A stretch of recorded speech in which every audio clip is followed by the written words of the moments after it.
consummation of grief.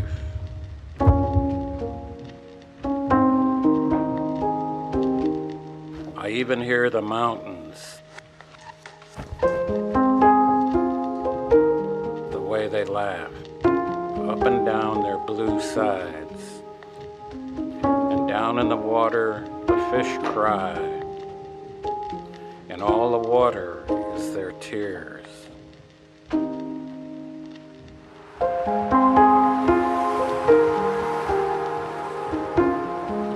I listen to the water on nights I drink away, and the sadness becomes so great, I hear it in my clock. It becomes knobs upon my dresser. It becomes paper on the floor. It becomes a shoehorn, a laundry ticket.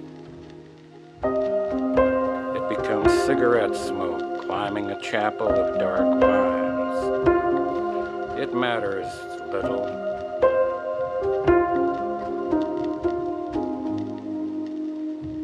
Very little love is not so bad, or very little life. What counts is waiting on walls. I was born for this. I was born to hustle roses down the avenues of the dead.